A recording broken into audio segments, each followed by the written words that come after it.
औलाद के लिए सूरह इखलास का वजीफ़ा। अस्सलामु अलैकुम। आज मैं जो वजीफ़ा आपके साथ शेयर करूंगी, ये वजीफ़ा सूरह इखलास का वजीफ़ा है और ये वजीफ़ा उन लोगों के लिए है जो बे औलाद हैं। वो ये अमल ज़रूर करें, इंशाअल्लाह अल्लाह ताला औलाद जैसी नेमत से ज़रूर नवाजेगा। सूरह इखलास की फजीलत। सूरह इखलास में अल्लाह ताला ने अपनी ज़ात का तारुफ़ करवाया है और जब अल्लाह को पुकार कर उससे मांगेंगे तो वो हमारी झोलियों को कभी खाली नहीं लौटाएगा।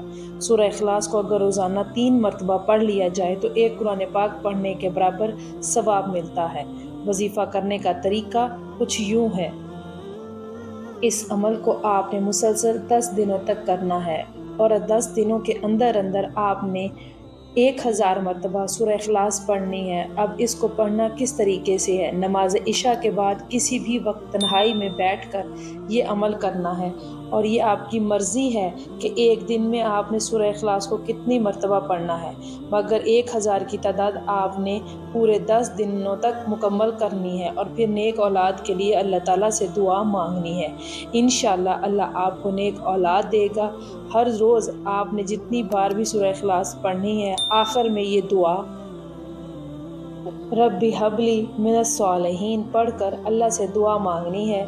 ये दुआ हज़रत इब्राहीम अलैहिस्सलाम की दुआ है। वजीफ़े के मुतालिक ज़रूरी हदायत। इस अमल को आपने पूरे यकीन के साथ करना है। अमल जैसे बताया है आपने वैसे ही करना है।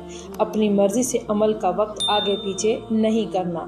इंशाअल्लाह आप देखेंगे आपको इसका कितना फ़ायदा होगा।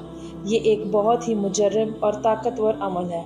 अमल के दौरान आपने किसी से किसी किस्म की कोई गुफ्तगू नहीं करनी। इस अमल को ख़ुद भी करें और सदक़े की नीयत से दूसरों के साथ भी शेयर करें। जज़ाकल्लाह खैर।